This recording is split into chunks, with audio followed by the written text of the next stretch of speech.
Hey, Eric. You guys' defense has come back to almost a 2008 national championship level, but early in the year it seemed to struggle, especially in the second half. Was there one specific play that turned you guys around, or has it just been getting used to this new system? Mm, I can't say it's really one specific play. I think, just several plays just over, the course of the first few games, the young guys, just getting their heads, knocked around a little bit, getting, thrown in the mix and just getting used to how aggressive and, because some of them had been, a few years since they actually played in the game. So I think they got adjusted to it. Coach Trott got adjusted how well, we fit in his schemes, and I think we're working better with Coach Trott and the defensive schemes, and he's figuring out what we can do as individuals, and making it work together as a team. So I think it's not really just one play. I think it's just just getting more and more experience under our belts. And in regards to your uniform choices, is it the captains who pick out which uniform is going to wear, the red or blue? And what are your thoughts on the new ones? I love the red uniforms. Captains, I guess you could say we pick, but I mean we asked the team, what we want to wear this week. I'm not even sure what we're wearing, so I don't even think we talked about it yet. But I don't mind either one. We're the blue ones all. The first 4 years here, I love the blue ones. Going to solid blue, but the red, that's also a nice addition.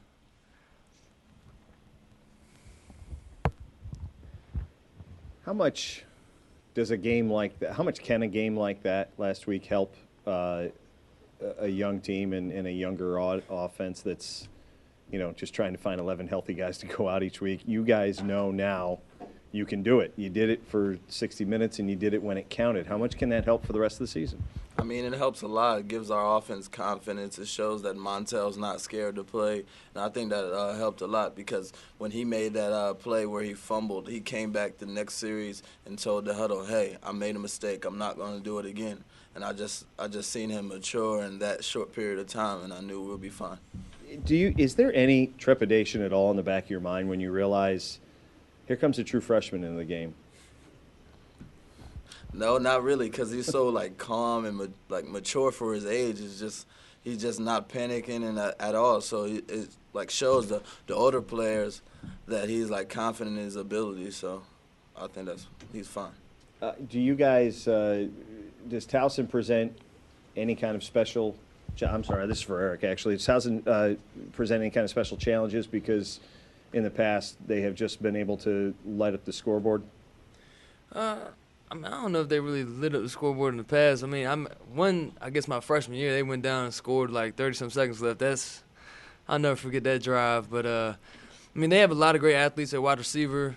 Running backs, a lot of great athletes. They got this new quarterback, Chris Hart. He's a real good ball player, and I think he's doing a lot for the program and helping them, compete in games and, just be, a better team than they have been in the past. But, like I said, great athletes. So, they got the weapons. And if they use them right, they can be a real good team. So, but I'm confident in Coach Trott and what he's going to prepare us and how he's been preparing us. So I got faith in Coach Trott and the guys the defensive players that we should come out and play a good game against them and be able to contain all the athletes they have.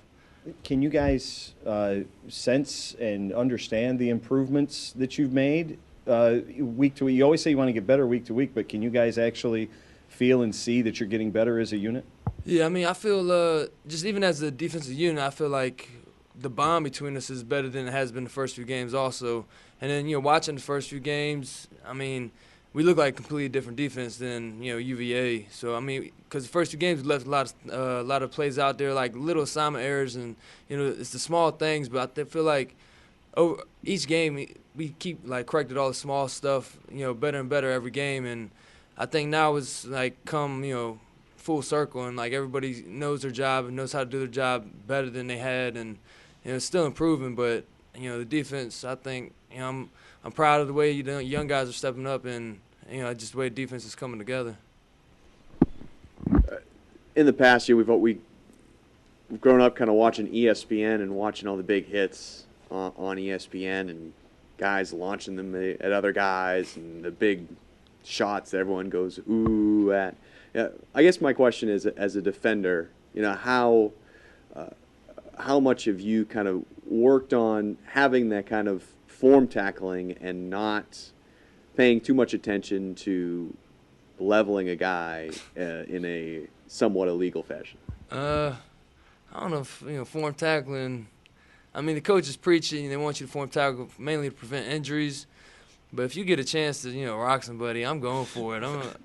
I'd rather have a big hit sometimes. And, I mean, I've missed a few tackles because of it. But, I mean, if you got a defense that, is behind your back and they're running to the ball, I mean, you can take those shots sometimes because, I mean, you got to just have faith in your teammates. There's 10 other guys chasing the ball, and that's what our defense has been doing. They've been, swarming to the ball. But, I mean, if you're open field, it all depends on the situation where you're at on the field, if you can take the shot or not. So I'm not against a big hit. If they made those illegal or started flagging those things, do you think that would take away from the sport of football? Yeah, I don't know how you play defense. You don't know where the offensive guy's going to go. You don't know if he's going to duck his head and try and run you over. So, I mean, it's just going to leave the defense, it's not going to make any sense to me. I don't agree with it. I agree with him because as a running back, you duck your head or lower your shoulder to try to prevent the hit. So when you're coming across the middle, you duck, and you're actually coming in right in plain view of his helmet. So it's not as much as the defender trying to just level you. It's kind of both ways because the offensive player is bracing for the hit. So it just kind of happens like that. Yeah, can you talk about last week? I mean, when you throw the ball 6 times in a game, you're obviously running it a lot. UMass knew you guys were going to. What's that like, sort of, when you're being asked to carry the ball and everybody in the stadium knows you're going to be carrying the ball and still having to get those 2, 3, 4 yards? I mean, it just comes down to who wants it more. And everyone knew we were going to run it, so we just said, hey, we're going to run it down their throats. We're going to force them to stop us. So we just got to strap up your helmet and be a man and play football. The misdirections, the Wildcat stuff that it looked like you guys were sort of implementing last week. I'm not going to ask you if you're still doing that sort of stuff, but is there more comfort in that, having an extra week to prepare? Because that's something tough to sort of throw in there in 1 week, right? Yeah, I feel like I'm a lot more comfortable doing it. Javon Smith, we were doing mesh handoffs, and we haven't been really doing that. And with a week under our belt, we're able to mesh like we've been doing it for a long time. So a week has been helpful. Anything else? All right, fellas, thanks for your time today.